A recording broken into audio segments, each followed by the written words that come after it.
Mengalahlah sampai engkau tidak bisa lagi dikalahkan. Merendahlah sampai engkau tidak bisa lagi direndahkan. Jadi mari mengalah sampai di titik situasi orang itu sudah tidak ingin lagi mengalahkan kita. Baik. Mau balapan sama dia tidak bisa kalau kita dia selalu ngasih kita kok, dia selalu memberi kita kok. Kita tidak bisa lagi dikalahkan. Atau kita tidak bisa lagi direndahkan. Mungkin kita itu orangnya memang rendah hati. Direndahkan pun ya tidak apa-apa, biasa saja. Itu kan enak terus jadi orang mau merendahkan. Apalagi orang ini saya kritik ini diterima saja, saya bilang begitu diiyakan saja, kan capek yang dasar kamu itu orang tidak pinter. Ya siap, nanti saya tak belajar lagi. Ya kan jadi tidak bisa lagi orang merendahkan kita, gitulah. Assalamualaikum warahmatullahi wabarakatuh. Oke, kembali lagi di channel saya Filsafat Online. Kali ini kita akan melanjutkan lagi ngaji filsafat bersama Pak Fahrin Faiz dengan tema mengalah, episode 6. Sebelum kita mulai, mari kita baca basmalah bersama. Bismillahirrahmanirrahim. Tanpa berlama-lama, mari kita mulai. Quote yang mungkin teman-teman bisa merenungi ya. Kenapa kita harus mengalah? Ada peribahasa menarik. Diam bukan berarti lemah. Mengalah bukan berarti kalah. Berserah bukan berarti menyerah. Semua ada waktunya. Baik. Ya tidak sepenuh hidup kita mengalah. Nanti ada waktunya. Kalau waktunya ngalah, ya mari kita ngalah saja. Demi nilai yang lebih besar tadi. Ada kalanya orang mengalah itu juga terpaksa. Itu ada quote kedua itu. Tiap hati punya batasnya. Kalau sudah di ujung jenuh, ia akan mundur tanpa disuruh. Dan mengalah tanpa diperintah. Baik. Nah, ini kalian mungkin bisa mengkontekskan dalam hidupnya ya. Kadang-kadang kamu berhadapan dengan situasi yang ya mau tidak mau saya harus ngalah. Kalau diterus-teruskan gini saya capek. Baik. Nah, itu situasi batas yang ya sudah. Memang tidak bisa diperbaiki lagi. Tidak bisa dihalin. Saya ngalah sudah. Itu situasi itu kita harus ngalah. Ada juga ngalah itu tuntutan situasi. Kadang mengalah dan minta maaf lebih baik daripada menjelaskan segalanya pada orang yang tak mau mengerti. Karena ada orang yang dikasih penjelasan juga masih ngeyel, dijelaskan ini loh ya saya sudah minta maaf saya ngalah. Baik. Selesai sudah kan, daripada habis waktu, habis energi banyak. Kan banyak itu kan, kadang kamu gegeran di medsos lama sampai ratusan jawab-jawaban. Ya sama-sama ngeyel, sama-sama tidak mau ngerti. Ya daripada gitu kamu nonton drama Korea saja. Daripada waktumu habis untuk ayel-ayelan. Nah yang terakhir itu menarik.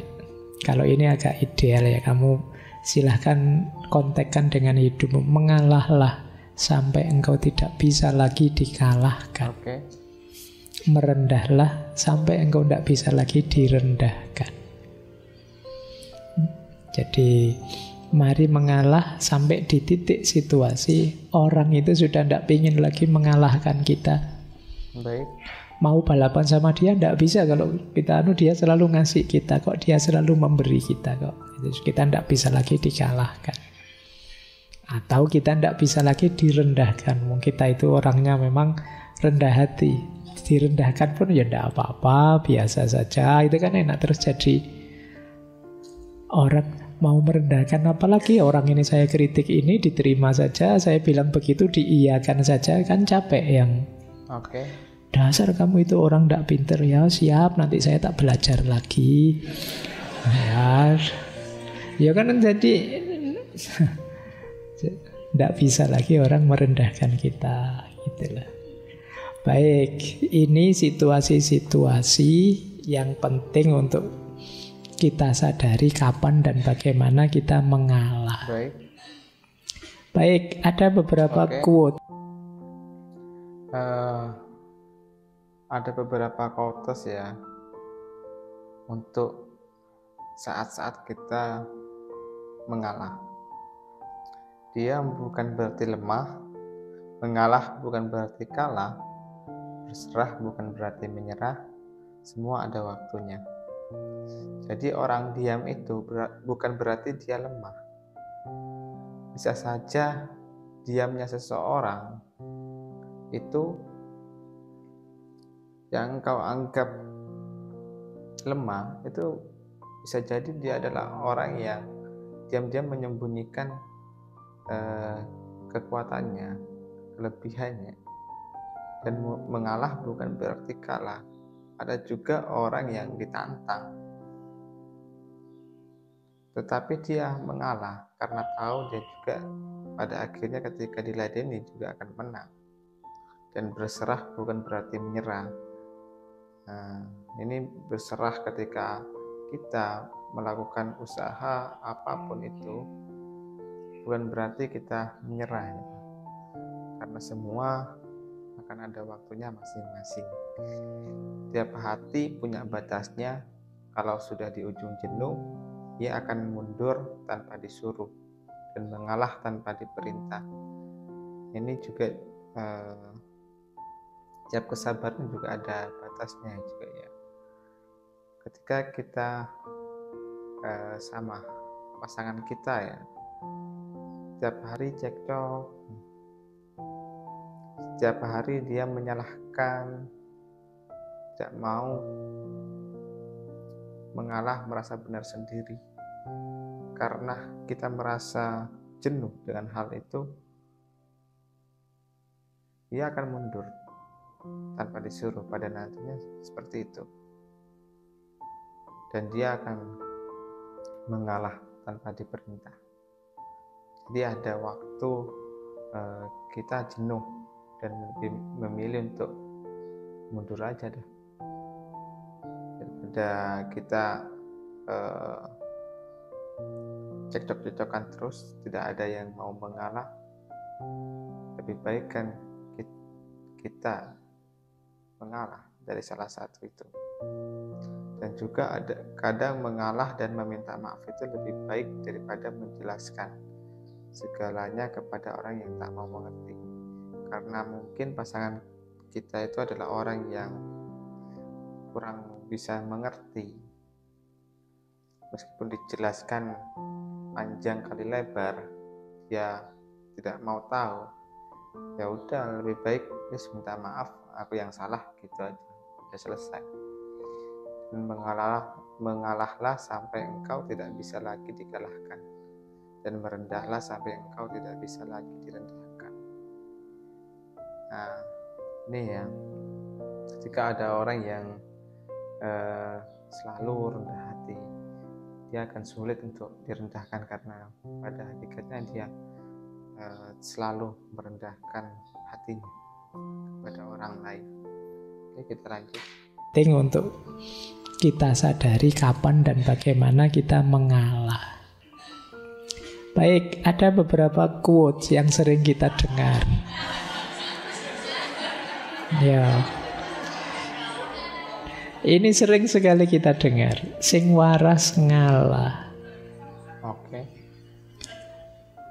Peribahasa ini cocok dalam situasi ketika kita berhadapan dengan orang yang tidak waras, dalam tanda petik. Orang tidak waras itu ya mikirnya ngawur, ngomongnya ngawur. Baik. Kalau kita ndak ngalah, kita katut tidak waras. Oke. Ya sudah, monggo lah. Kamu dengan pikiranmu, dengan anggapan kehebatanmu dan lain sebagainya. Ini namanya sing waras ngalah. Bukan berarti Pak nanti yang jadi menang, yang jadi yang ndak waras. Bukan itu maksudnya. Maksudnya ketika kamu berhadapan dengan orang yang tidak waras, mending kamu tinggal saja. Oke. Kamu ngalah.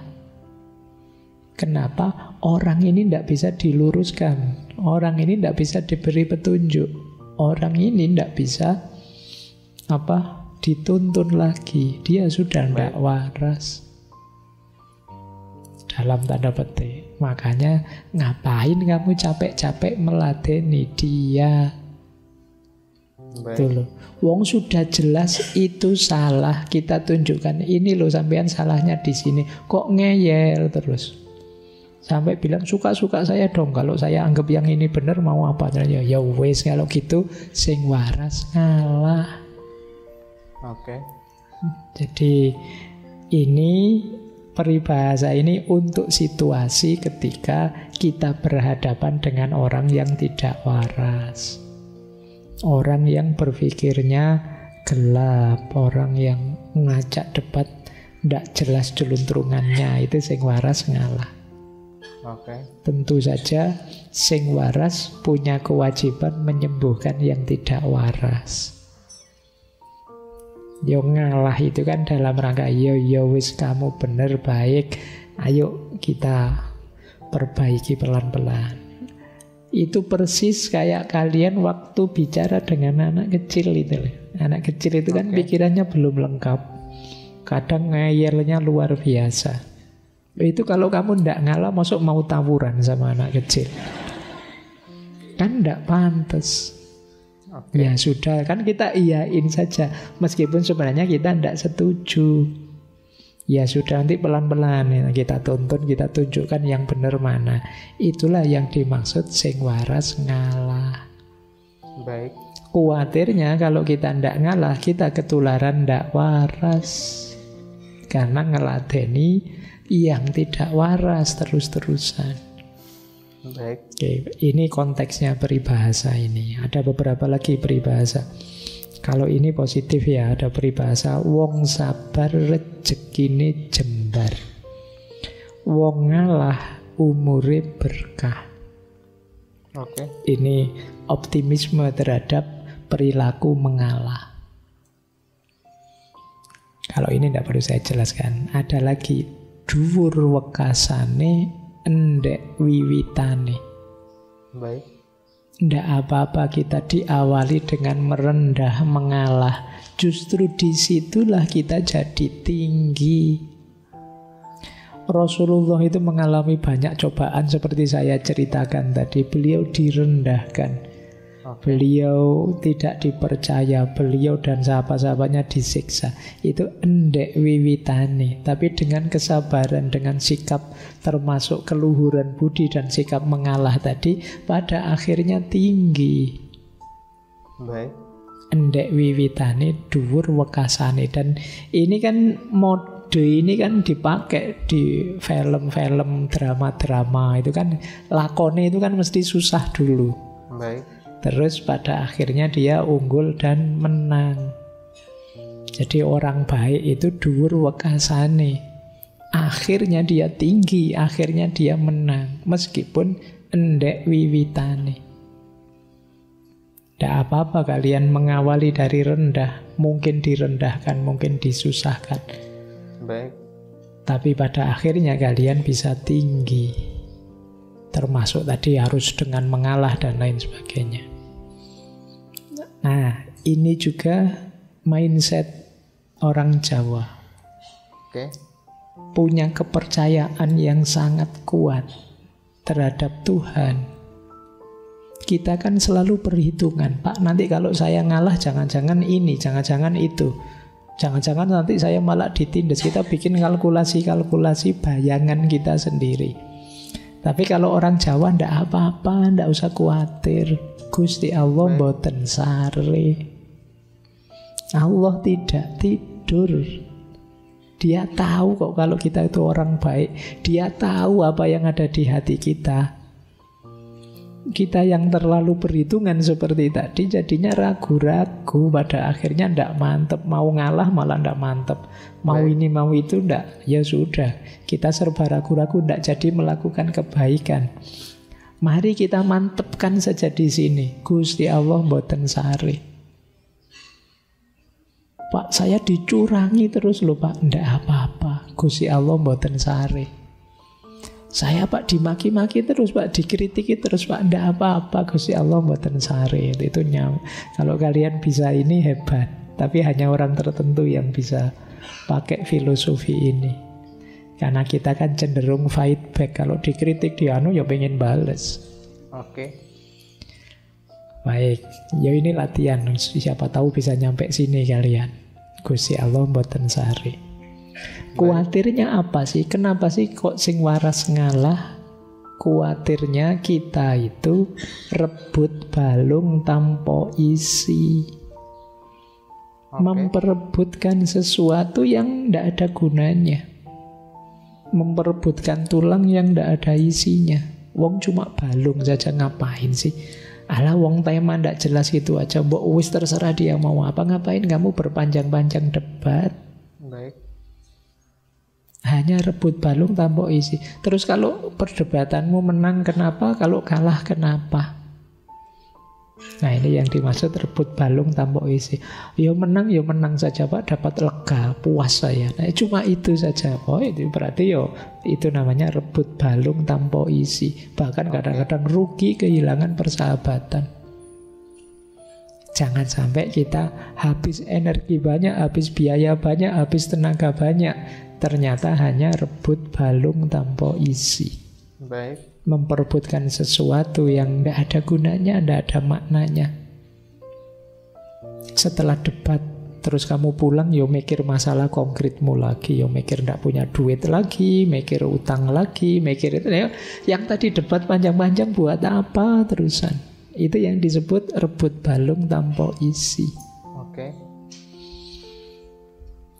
Nah, ini menarik. Silahkan teman-teman riset ya.